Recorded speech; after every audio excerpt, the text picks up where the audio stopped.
የኛን መረጃ ለተለያዩ ካምፓኒዎች የተለያየ ምርት ለሚያመርቱት ይሸጣል። እኛ የምንፈልገውን ነገር ያመጣሉ። ዛሬ ድንገት አንተ የምትፈልገው ቆይ እነዚህ ፈረንጆች በምን አውቀው ነው ግን እኛን በቃ የምንፈልገው ቁጭ አድርጎ እኮ ፍላጎታችን የሚያመጡት ትላለህ። አይደለም ኤአይን የምትሰጠው መረጃ ነው። በዛ ነው ለኤአይ ፊድ ያደረከውን መረጃ ተጠቅመው ነው እነሱ በቀላል ያውቁ። በዚህ ዘመን ኤአይን ወይም ቻትጂፒቲ እንደዚህ የተለያዩ ኤአይዎችን ተጠቅሞ ብዙ ነገር ስራን ማቃለል የተለመደ ነው፣ ግዴታ እየሆነ መጥቷል ማለት ይቻላል። አንድ ሰው አለመጠቀም ኤአይን አልጠቀም ቢልም የሆነ እየተጎዳበት የሚመጣው ነገር አሁን ከባድ ነው። አለመጠቀም ራሱ የምንችልበት ደረጃ የለም፣ ምክንያቱም ስራን በጣም ያቃላል፣ ብዙ ነገር በጣም ይጠቅማል። ግን በትክክል ደግሞ ኤአይን መጠቀም የማይገባን ቦታ ደግሞ አለ። እኛን ዋጋ ሊያስከፍል የሚችል ህይወታችን ሊያበላሽ የሚችል ብዙ ጉዳዮች አሉ። ከነዛ ውስጥ ነው እንግዲህ አንድ 5 መሰረታዊ የሆኑ ቻትጂፒቲ፣ ጀሚናይን ኦር የትኛውንም አይነት ኤአይ ልንጠይቅ የማይገባቸውን ጥያቄዎች ልነግራቸው የፈለኩት ማለት ነው። እና በጣም መጨረሻ ላይ አንድ ቲፕ ይኖረኛል፣ በጣም ወሳኝ የሆነ ጉዳይ ነው። እኔን ሰሞኑን ያው በጣም ብዙ ልደነግጡ ይችላሉ፣ ግን ምን ማድረግ አልችልም፣ እውነቱን መናገር ስላለብኝ። የመጀመሪያ የደረሰብንን ጥልቅ ጉዳት፣ የስነልቦና ጉዳት እንዲህ ዘርዝሮ በጣም ዲፕሊ መናገር ለኤአይ በጣም አስፈላጊ አይደለም፣ በጣም አስፈላጊ አይደለም። ለኤአይ እንደዚህ መናገር በጣም ዲፕሊ በጣም አስቸጋሪ ነው። ስፔሻሊ አሁን ላይ ያለን ሰዎች በጣም ብዙ ሰው ኤአይን እንደ የልብ ጓደኛ እንደሚባለው በጣም ኢንተራክት ያደረገ የየቀን ኑሮውን ምናምን እያደረገ የሚገጥምበትን ችግር እና የስነልቦና ውስጥ እንደገባ በጣም ብዙ ነገሩን በዝርዝር የሚያስረዳበት ሁኔታ በጣም ተፈጥሯል። ይሄ ግን በጣም አስቸጋሪ ነው። ህይወታችን በጣም የተወሳሰበ ነው የሚያደርገው። ምክንያቱም ነው መሰላችሁ፣ አንደኛ ነርቨስ ሲስተም ይባላል። የሰው ልጅ እንግዲህ የተለየ የሆነ ወይም የራሱ ሰው ብቻ ያለው ማለት ነው ነርቨስ ሲስተም ይባላል። እንግዲህ ሰዎች አላችሁ፣ ኤአይ ደግሞ ራሱን የቻለ ደግሞ ሌላ ሲስተም ነው ያለው። ነርቨስ ሲስተም ይባል ነገር በኤአይ ውስጥ የለም እና ሰዎች ያው እኛ የሆነ በጣም ከባድ የሆነ ድብርት፣ ከፍተኛ የሆነ አለመረጋጋት፣ መረበሽ ምናምን በሚገጥመን ሰዓት ከፊታችን የተረጋጋ ሰው ካለ ያን ነገር የገጠመን ችግር በምናወራበት ሰዓት የእሱ መረጋጋት የእኛን ነርቨስነስ መሆን ቀንሶ ካለም እንደሆነ ያደርጋል ማለት ነው። ይህ እንግዲህ በሳይንስ ፕሩቭ የሆነ ነው የሚባላል። በሕክምና ሳይንስ ኮሬጉሌሽን ይባላል። ኮሬጉሌሽን ማለት ምንድን ነው?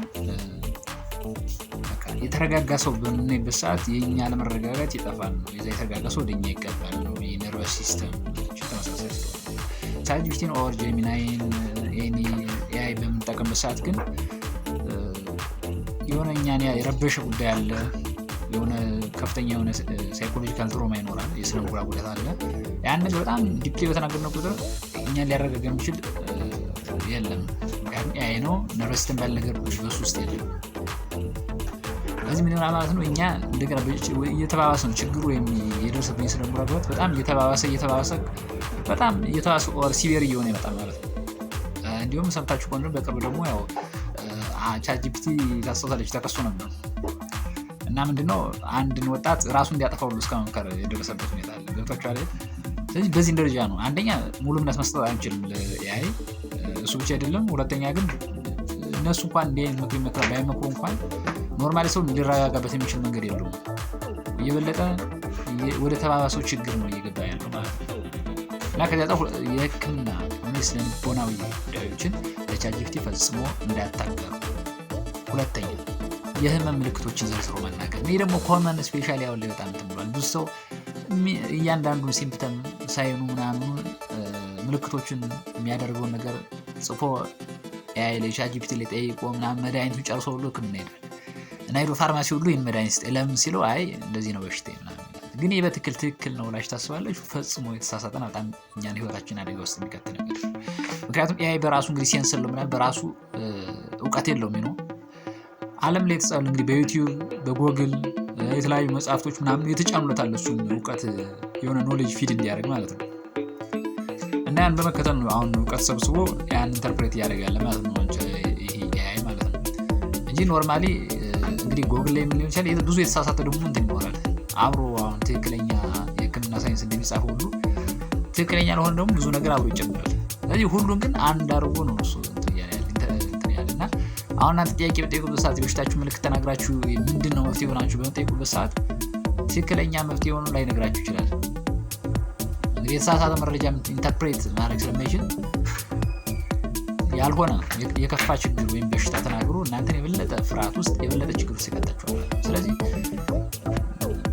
በጣም ብዙ ሰዎች እንዲታረጓላችሁ ይህን ነገር ማስቆም ያስፈልጋል። ኤአይን በስራ መጠቀም ተገቢ ነው ብለን አንረዳም፣ ግን እንደዚህ ብዙ የህመም ጉዳዮች እንደዚህ ስንታመም እንዲህ ምን እናያድርግ ብሎ መጠየቅ በጣም ተገቢ አይደለም ማለት ነው። ሶስተኛ ህልምን እንዲተነትን እንዲፈታልን ህልማችን ማድረግ ምናምን ይሄ ኮመን ነው። ሰው ህልም ሲያይ ምናምን ለቻትጂፒቲ ሰጠው ምንድነው የመፍትሄው ምናምን እንዲህ አይነት ነገር በጣም አሁን ላይ በጣም ዲፔንድ እየሆነ ነው ታውቃላችሁ፣ በጣም ኤአይ ላይ እና ይሄ ደግሞ በጣም ትልቅ ዋጋ ያስከፍለናል። እንግዲህ ህልም ሲባል በመሰረቱ ምንድን ነው ስንል የኛ አንደኛ ፍርሃታችን የሆነ ነገር ፍርሃት ይኖረናል። ሁለተኛ ደግሞ ያን ፍርሃታችን ነው በህልማችን ነው ወይ ደግሞ በጣም ከፍተኛ የሆነ ለአንድ ነገር ፍላጎት ይኖራል፣ የሆነ መሻት ያለበት የለም ወይም ምኞታችን። ስለዚህ ያን ነው ማታ በህልማችን ነው ይወጣቻው ላይ እንጂ አዲስ ነገር አምጠና የለም ነው። ኢቭን እኮ ብዙ የተደረጉ ሳይንሳዊ ጥናቶችን ስታዩ ሰው በህልሙ ራሱ አዲስ ነገር እንኳን ማየት አይችልም ታውቃላችሁ። በህልማችን የምናያቸው አስፈሪ ነገሮች አስፈሪ ሰዎች ምናምን እንኳን የሆነ በህይወታችን ጊዜ አንድ ቀን ሊሆን ይችላል፣ ግን የሆነ ሰዓት ላይ ያየናቸው ናቸው እነዛ ሰዎች እንጂ አዲስ ሰው እንኳን አያመጣም። ወጣችኋል እንግዲህ ብሬናችን በጣም ኤሎቶፍ ነገር ይይዛል፣ ግን መልሰረሷል ሰብኮንሺየስ ማይንዳችን ላይ የሚጠራቀምና በህልማችን የምናያቸው ሰዎች እንኳን አዲስ ሰው መጥቶ አይደለም እና የሆነ ሰዓት ላይ በትክክል ያየኋቸው ሰዎች በህልም ሊመጣ የሚችል ማለት ነው። አዲስ እንኳን እንደምላችሁ ልጆች የእናንተን የውስጥ ፍላጎታችሁን ፍርሃታችሁን የምታስቡትን ነገር ነው በህልማችሁ ተሰጥቶ። ስለዚህ ይህን ለኤአይ በምትናገሩበት ሰዓት ለብዙ ለከፋ ጉዳት ይዳረጋችኋል ማለት ነው። ይህን አንድ ምሳሌ ላስረዳችሁ። እንግዲህ አሁን ቻትጂፒቲ ጀሚናይ ምናምን ይባላሉ ታውቃላችሁ እና ገንዘባቸው ነው ወይም ደግሞ እንግዲህ ካምፓኒ በጣም ብዙ $1 ቢሊዮን እያወጣ ነው እንግዲህ እነሱ እያሰለጠነ ያለ ታውቃላችሁ። እና እንዴት ነው ገንዘብ ያገኛል በምን ምክንያት ይመስላችኋል? አሁን ቻትጂፒቲ የሚለው በምን ይመስላችኋል? እና አሁን ዲፕሲክ ምናምን እንደዚህ ያሉ ብዙዎቻችሁ ምትሉ በምሽም ሰብስክሪፕሽን ነው። አሁን በወራዊ ክፍያ $20 ምናምን እንደዚህ ያስከፍላሉ የተለያዩ ኤአይዎች እና አጭ ተሰብስባ ምናምን ይመስላችኋል? ግን በጣም በሚገርም ሁኔታ እነዚህ ኤአይዎች አጠቃላይ ገቢያቸውን የሚያገኙት የሰውን መረጃ ወይም የሰውን ምስጢር አሳልፎ በመሸጥ ነው።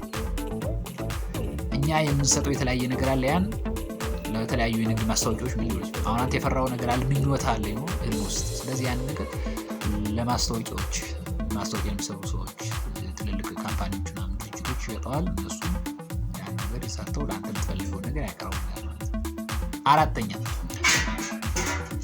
አራተኛ ከሰው ጋር ስትጣላ ወይም ስትጣይ ኤአይን ማን ነው ትክክል ብሎ መጠየቅ የተገቢ አይደለም። ኤአይ ምን የስ ማን ይባላል? ምንም ነገር ታጠፋ አንተ ልክ ነህ ለምን ካንተ ጋር ከሱ ጋር ያለው ኢንጌጅመንት አሪፍ እንዲሆን ነው እንጂ ስላንተ ትክክለኛነት ብዙ አይጨነቅም እሱ። ስለዚህ ሁሉ ነገር ስትለው ትክክል ነህ ያለ አንተን ነው ሌሎች ሰዎች እንደሳሳቱ ነው የሚነግረው። እዚህ ደጋግመህ እሱን በጠየቅ ቁጥር ወደፊት እንትላለህ። የሰዎችን ኢምፓዚ የሚባል ነገር አለ። ኢምፓዚ ወይም የሰዎችን በሰዎች ቦታ ሆኖ ራስን ማየት የለም የሰዎችን እስኪ በሰዎች ቦታ ሲሆን ልዩ አንዳንድ ጉዳዮችን የምትለውን ነገር ያጠፋል ማለት ነው። አይ ሁሌም አንተ ልክ ነህ የሚል ከሆነ አንዳንድ እኮ ሰዎች እኔ ተሳስቻለሁ እንዳትል ያደርጋል። አንዳንድ ሰዎች ቢሳሳቱ እንኳን በእነሱ ቦታ ሆነ ችግራቸው እንዳታይ ያደርጋል። ገብቶሃል? ከቤተሰብ ከወዳጅ ከጓደኛ ይነጥላል ማለት ነው። አምስተኛ በጣም የብሶች ችግር ሆኗል እንደምታውቁት እና ማረጋገጫ መጽናኛ ከኤአይ የሚፈልግ ብዙዎች የሆነ ችግር ሲገጥማቸው ኤአይ እንዲያጽናናቸው ምን ላደርግ አንዳንዶች ደግሞ የሆነ ችግራቸው እንዲህ በቃ እያሉ ብዙ እንዲያበረታቸው የሆነ ስራ መስራት ከፈልጉ እሱ እንዲያበረታቸው እንዴት ላድርግ እንዲህ በቃ እያሉ ሙሉ ለሙሉ ዲፔንድ ይሆናሉ። ገብቷችኋል? ይህ ለምን ጉዳት ይደርጋል መሰላችሁ? አንደኛ ኤክስተርናል የሆነ ሞቲቬሽን እንድንፈልግ ያደርገናል። ራሳችን የምናነቃቀው ለአንድ ስራ እንድንሰራ ሁሌም ከውጭ ድጋፍ እንድንፈልግ ሁሌም ከውጭ ማበረታቻ እንዲኖረን በራሳችን ነገር እንዳንሰራ ይገለናል ማለት ነው። ሁለተኛ ሰልፍ ኮንፊደንሳችን ይገለናል። ሁሌም ከሰው ማበረታቻ የምንፈልገውን በራሳችን ነገር እንደምንችል ነው እንዲሰማን የሚያደርገን። ስለዚህ በፍጹም ለቻትጂፒቲ እናንተ ማበረታቻ መጽናኛ መፈለግ የለባችሁም ከሱ። ይህ ችግር ደረሰብኝ ብለህ እሱን ሊያጽናና አትጠብቅ። የሰው ልጅ ነው አንተ ሊያረጋጋ የሚችል። ባለፈው ብያችኋለሁ ወይ ቅድም ብያችኋለሁ። ኮሬጉሌሽን ባለው እንግዲህ የነርቨስ ሲስተም ያለ በሰዎች ውስጥ ነው እንጂ ኤአይ ላይ የላቸውም ብያችኋለሁ። የነርቨስ ሲስተም የሚባል ነገር ምናምን የለም። ኤአይ ያ መዋቅር ነው ያለው። ስለዚህ አንተ በምትናገረው ችግርን ሁሉ እሱ ስለሰማህ ምንም አንተ አትረጋጋም። የበለጠ ነው ችግር የተባባሰ የሚሄደው ማለት ነው። ቅድም አንድ ቲፕ ብያችኋለሁ፣ እሱ ነገራችሁ ውስጥ ኤአይን መጠቀም ምንድነው ችግሩ? ምንድነው ማለት የደህንነት ወይም የምስጢርና የመረጃ ደህንነት ስጋት በጣም በሚያሳዝን ኤቭሪቲንግ እኛ ከቻትጂፒቲ ጋር ከኤአይ ጋር የምናወራት እያንዳንዱ ነገር ትቀመጣለች። ገብቷችኋል? መረጃው ዝም ብሎ እኛ እንዳወራ ነው ከኛ ስልክ ስለሚጠፋ እንጠፋ አይደለም፣ ይሰበሰባል። ገብቷችኋል? እያንዳንዱ ያልናት ነገር የተናገርናት ነገር በዛ ቅድም እንደጠቆማችሁ የእኛን መረጃ ለተለያዩ ካምፓኒዎች የተለያየ ምርት ለሚያመርቱት ይሸጣል። እኛ የምንፈልገውን ነገር ያመጣሉ። ዛሬ ድንገት አንተ የምትፈልገው ቆይ እነዚህ ፈረንጆች በምን አውቀው ነው ግን እኛን የምንፈልገው ቁጭ አድርገው ፍላጎታችን የሚያመጡት ትላለህ። አይደለም፣ ኤአይን የምትሰጠው መረጃ ነው። በዛ ነው ለኤአይ ፊድ ያደረከውን መረጃ ተጠቅሞ ነው እሱ በቀላል ያወቁት። አዲስ ነገር አይደለም። ስለዚህ የመረጃ የደህንነት ስጋት ማለት ነው። ሁለተኛ አሁን የተለያየ መረጃ የምትሰጠው ወደፊት አንተ የምትደርስበት ቦታ አይታወቅም። ገብቷችኋል? አንተ የሀገር መሪ ልትሆን ትችላለህ። ትልቅ ዝና ስም ያለው ሰው ልትሆን ትችላለህ። ዛሬ ግን ኤቭሪቲንግ የምትሰጠው መረጃ እንጂ ግን ዶክመንትድ ነው የሚሆን። የሚጠፋ ነገር የለም። ሴቭ ተደርጎ ይቀመጣል ከፕላትፎርሙ፣ ከአንተ ላይ ነው የሚጠፋ። ስለዚህ ይህን አንተ የተሳካልህ ስትሆን በጣም ከፍተኛ የሆነ ቦታ ስንደርስ ያን መረጃ ሊያወጣ ይችላል። ገብቷችኋል? የዛን ሰዓት ምን ታደርጋለህ? የሀገር መሪ ከሆነ በኋላ አሁን ላይ ዝም እንደቀል የምትሰራቸው ስሮች የዛን ሰዓት ግን ተጠቅሞ አንተን ደካማ ጎንን ያጠቃል። ደካማ ጎንን ያጠቃና አንተን ላልሆነ ውድቀት ይዳርጋል። ስለዚህ ኤአይን ለስራችን አጋዥ ማድረግ በብዙ ነገር እንዲጠቅመን መረጃ በመሰብሰብ ብዙ ይጠቅመናል። ለህይወታችን በጣም አስፈላጊ ነው። ተመናገር ካለ ኤአይ መጠቀም መስራት አሁን ላይ ራሱ በጣም ጎጂ የሚሆንባቸው ብዙ ነገሮች አሉ። ኤአይ በጣም ዓለማችን በጣም ብዙ ስራዎችን እያቀለለ ነው። በጣም እያገዘ ነው። ሰዎችን እያፋጠነ ነው። ይህን ማንም ሊክድ አይችልም። እናንተም እንዳትጠቀሙ መከለከል አይደለም። አበረታታለሁ እንዲጠቀሙ። ተማሪዎች ለትምህርታቸው በደንብ የሚጠቀሙበት በጣም ብዙ ነገር ይጠቅማቸዋል።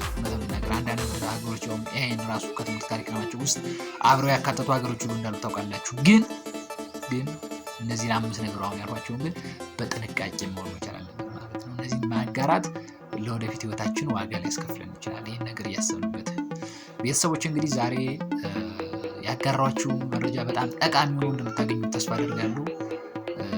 ሀሳቡ ከተመቻችሁ ሰብስክራይብ በማድረግ ቤተሰቡ ለወዳጅ ለዘመዶቻችሁ አጠቃላይ ለምታውቋቸው ሰዎች ሼር በማድረግ ለእነሱ እንዲዳረስ አድርጉ። በጣም ብዙዎችን ከዚህ ችግር እንታደግ ነው። ዛሬ የምንሰራው ነገር ዋጋ ስላላስከፈለን ችግር ስላላሳየን የሚጎዳ ላይ መስለን ይችላል። ነገር ግን ነገ ከነገ ወዲያ ማንመልሰው ችግር ውስጥ ስለሚቀጥል እባካችሁ የአይን የምንጠቀምበት መንገድ እናስተካክል የሚል መልዕክት ማስተላለፍ ፈልገው አመሰግናለሁ። መልካም